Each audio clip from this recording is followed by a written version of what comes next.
Go ahead. What does 2001 The Space Odyssey, which most people probably haven't seen, it came out in 1968, and 9/11 have to do with each other? You got to follow the timeline here.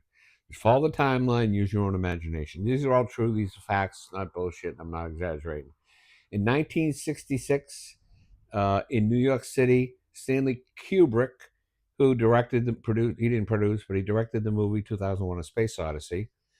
He was the director. He was best friends and buddies with Mel Brooks. Mel Brooks was also a producer. You go look him up. He made all kinds of Blazing Saddles. Uh, I don't remember them all. Anyway, and they were buddies. It's 1966. So in 1968, Stanley Kubrick produced the movie 2001: Space Odyssey.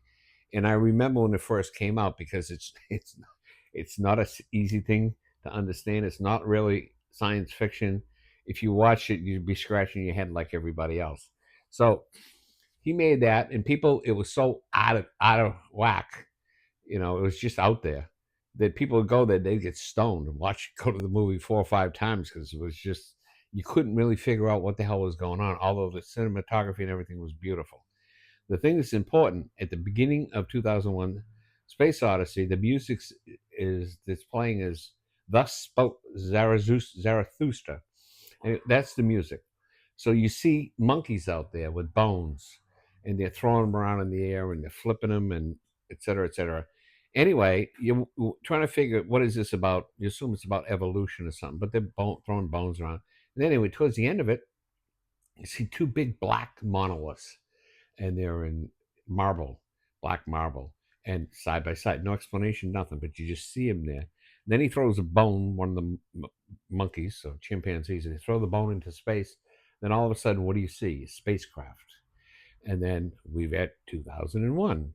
So they get on there, and the mystery is they've landed on the reason they're having the expedition to go up there is because on Jupiter, they found something under the ground. They didn't understand what it was, and they're real cryptic and not giving a clear indication, not explaining what the hell this thing is. So anyway, they go to Jupiter, and they go in there, and you see them all in their helmets and masks and uniforms, etc., and they're looking at two monoliths again, and that's the mystery. And the monolith starts giving these high pitched sounds that again kind of makes sense, but if you don't know what it is, you don't know what it is. I'm going to be back as soon as I take a leak.